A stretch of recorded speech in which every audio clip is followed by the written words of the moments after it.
You guys. Okay, so let's talk this time about how people like to just chase their pleasures.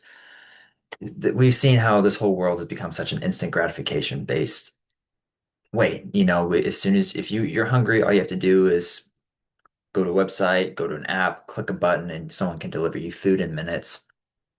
You want entertainment and distraction, all you do is pull out your phone, turn on the TV.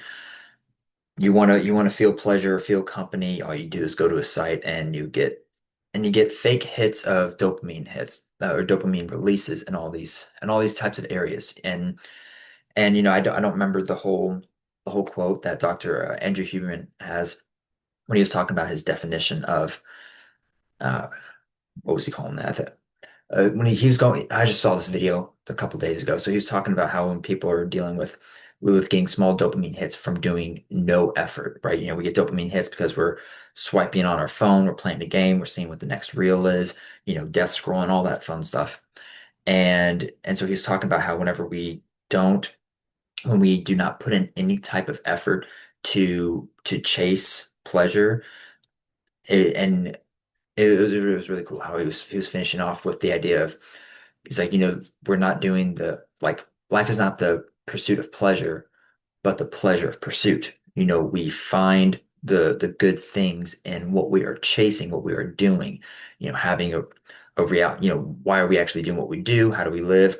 Can we find those little bits of happiness and joy and fun in the things that we do in our everyday life? Your friends, your family, sometimes you can have stuff with work or church, ministry, vacation, all these things. And so it's being able to find the things but you have to actually put in the effort. Because if we don't, again, today's world, instant gratification, it doesn't teach you anything except it dumbs you down. It keeps you from going to where you should be going, where we should be going as people, which is challenging ourselves to work towards something. So I got a few of these, uh, few things to read off. So I got a quote. It's Latin. It's butchering this every time. In sterquiliniis invenitur, which means like in filth it will be found.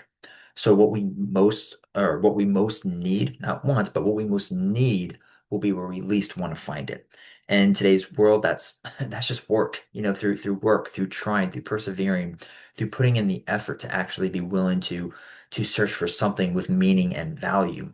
And everyone wants something with meaning. Everyone wants something of value. Everyone wants to be meaningful and valuable to themselves, their families, the society. We all inherently want that, but we've gotten to such a point of complete desensitization in this way of life that we've lost, again, this is why people have so many different identity crises, is we just don't know who we are. We're like, I don't even know who I am. I don't know what I'm good at. I don't know what my passion is. I don't know what any of this stuff is, but I'm gonna go binge watch this new Netflix series and at least I'll get my mind off it. But you're not dealing with the problem. And that's the big thing. We don't deal with the problem. The root problem is that there's something that happened that has caused us to have this type of problem, whether it's self-hatred, whether it's not believing in yourself, whether it's, you grew up and you had enough and you got bullied all the time and someone told you were nothing and you started to believe it yourself. Those are wounds, those are hurts, those are traumas from whenever we were kids that need to be healed and to be overcome. And that's its own whole thing that I could spend probably 10 hours talking about. So what we most need and are looking for in this world is going to come through putting in that work and that effort and that time.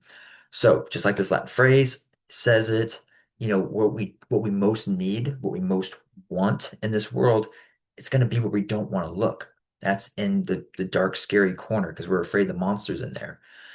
And sometimes that monster's literally just a shadow. It's nothing real, but it's our own imagination.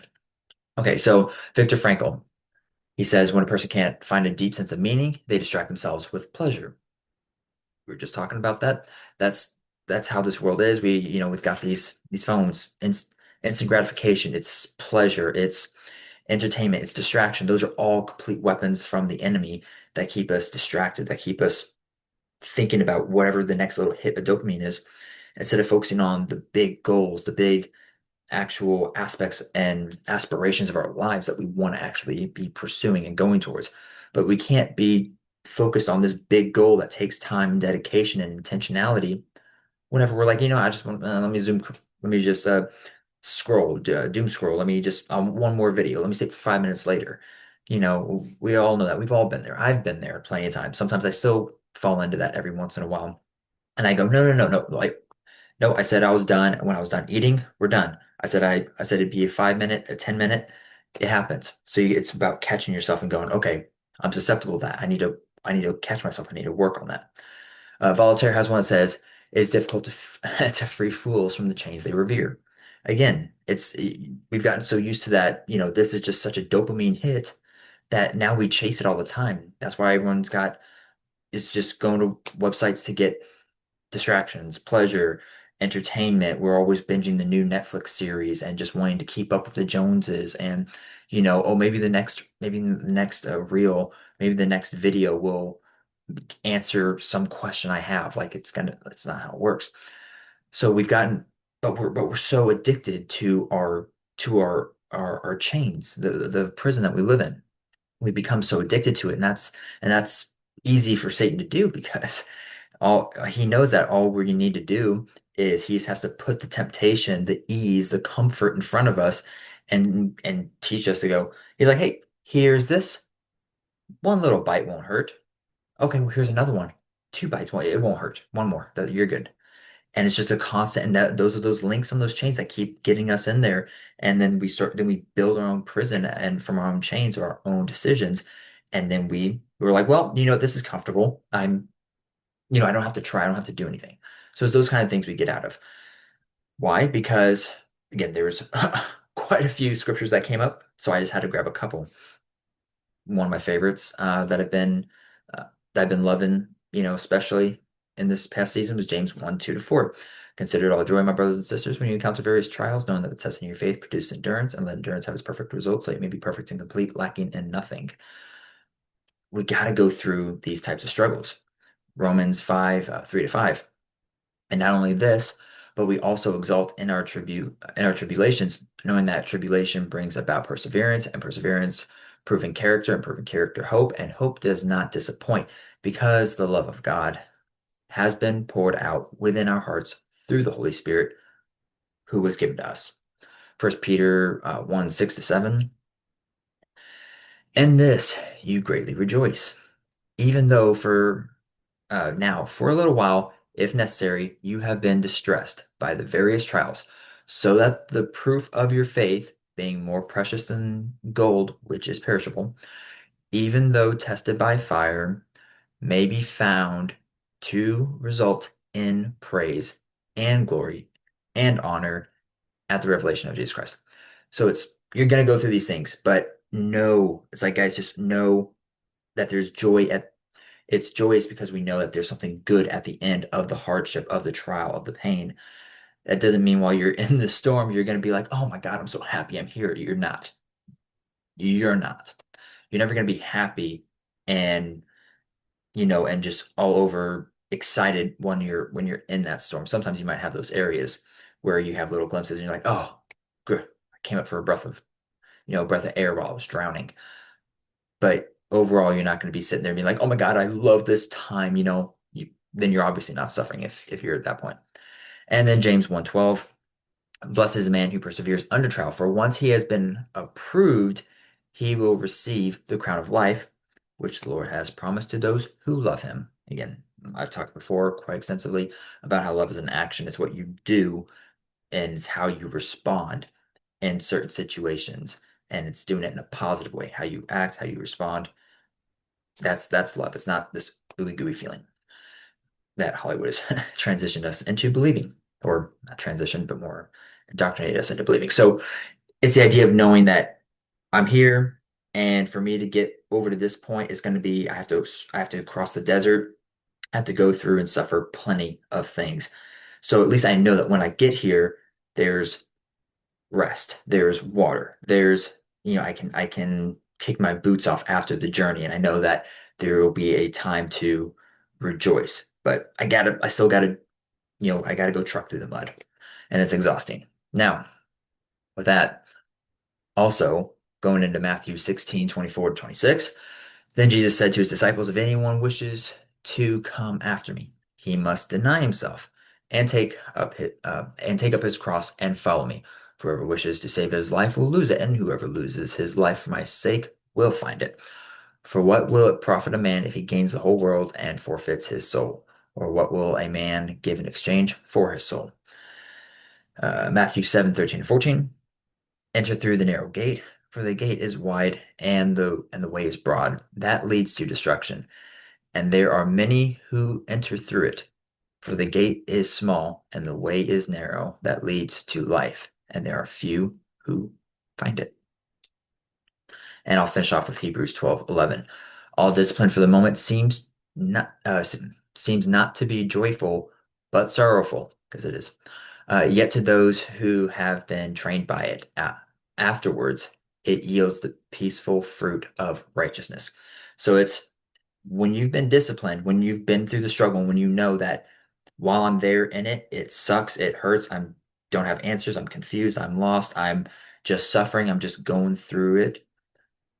It's once you've been through that enough times and we train ourselves in the physical, if you listen to me, you train yourself in the physical. So then when those spiritual times come up, you go, oh, well, you know what? I remember I had to spend 6 months of eating a healthy lifestyle and I had to start working out and I had to start doing these things for me to see the progress over here. And then I lost like 20 pounds of fat and I gained like 10 pounds of muscle and all this great health stuff happened.